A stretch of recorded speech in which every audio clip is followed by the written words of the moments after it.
Hi there, I'm Kevin Gillen. I am now retired from Advanced Leather Solutions, but from time to time I like to keep myself busy and still involved in the business. And the business, of course, is the restoration of leather furniture. In this particular case, I'm in my garage in the state of Washington, and I have somebody who asked me if they could take this chair, which has been fairly well used, and make it a different color. They want it to be a gray. So I had Jason Murray of Advanced Leather Solution match the color for us, and my job today is to restore this leather furniture, but changing the color as well to the gray that the client wants. So the purpose of this video is to show you the process that we'll be using for a color change on this piece. The sequence of events in a project like this is to first clean the chair, which I've already done. Second, moisturize the chair. So leather over time loses its moisture to the environment. The moisture content evaporates away. Now, most moisturizing agents or conditioning agents that are designed for leather are a derivative or a direct oil that is applied to the leather, which creates that moisturizing effect. The difficulty with that is when you're doing a leather restoration process, you have to apply color to the chair. If you put oil into the chair and then put color over the top of that, you're going to run into an adhesion problem because the color is going to interfere, the oil is going to interfere with the color application. Advanced Leather Solutions manufactures a specialized moisturizing agent called moisturizing gel that is not an oil derivative. Consequently, it does not interfere with adhesion. And so the second step of the process then is the application of this moisturizing gel that we will then use to develop moisture in the leather.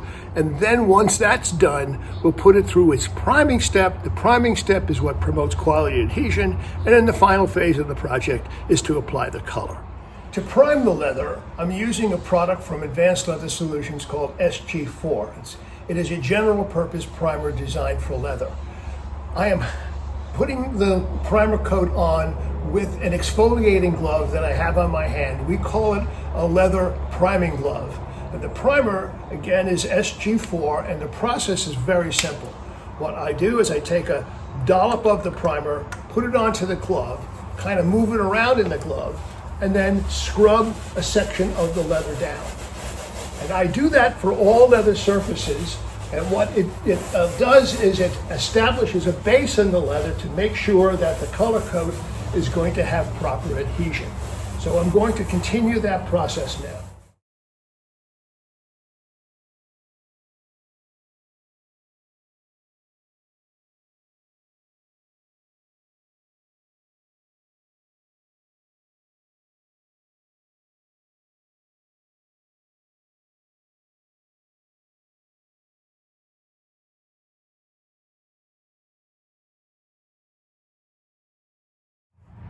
I now have created an air gap between the seat cushion and the backrest and the armrest.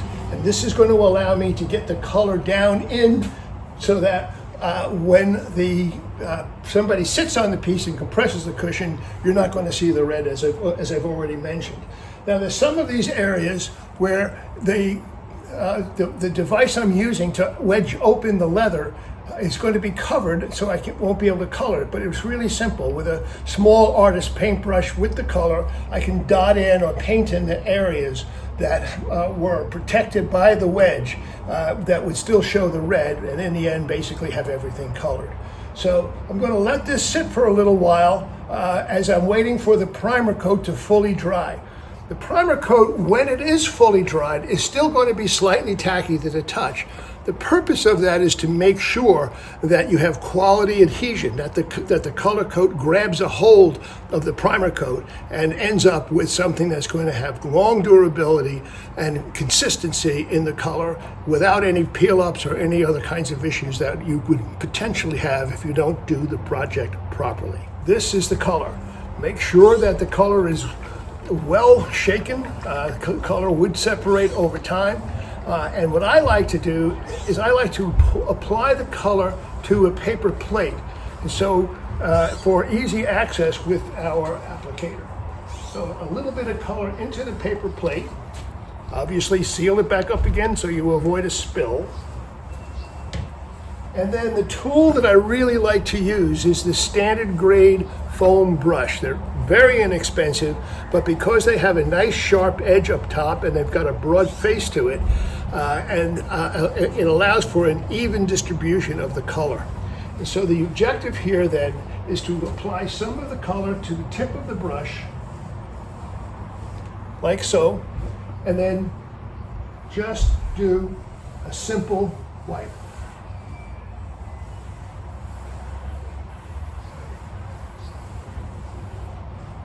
Now you can see right away the difference.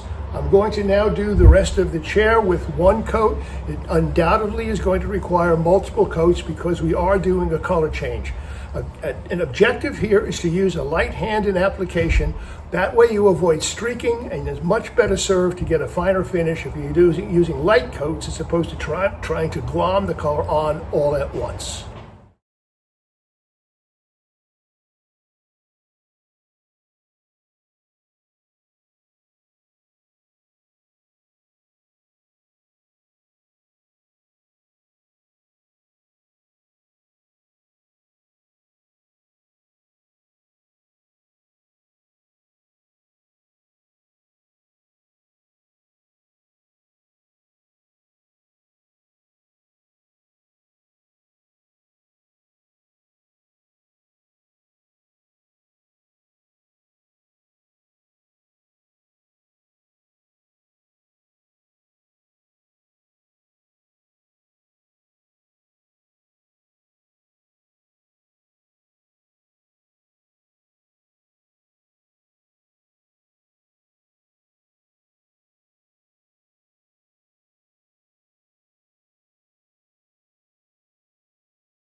So the first coat is done, and there are some areas where there was some cat scratches on this piece.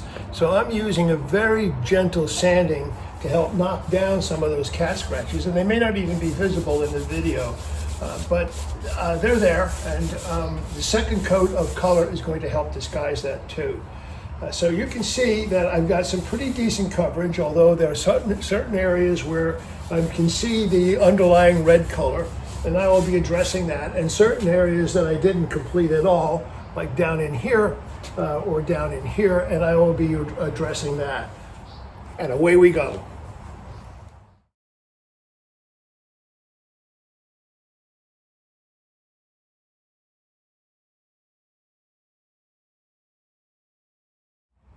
So now I'm finished the second coat, and you can see that it goes on very smoothly. I don't know if I'm going to need a third coat, but I'm going to let this dry, and then I'm going to come back and probably using something like an artist's paintbrush, touch up some areas that I can see where the color hasn't taken completely. I'll also remove the gappers that we have in here and take a look at where I may need to add some color as a result of those gaps having been, these gappers having been removed. But on balance, it's looking pretty good.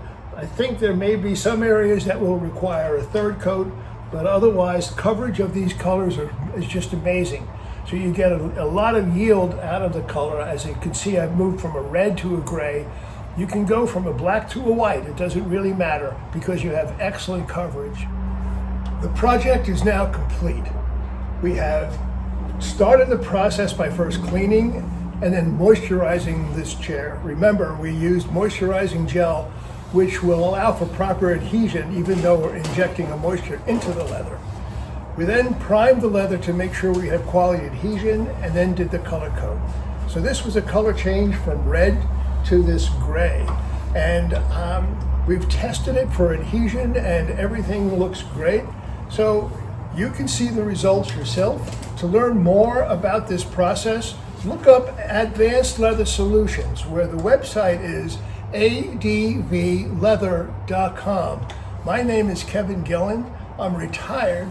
I did this when I'm age 79, and if a 79-year-old man can do this, so can you. If you want to get a hold of me to talk about the project, you can reach me on my cell phone at 510-909-2081.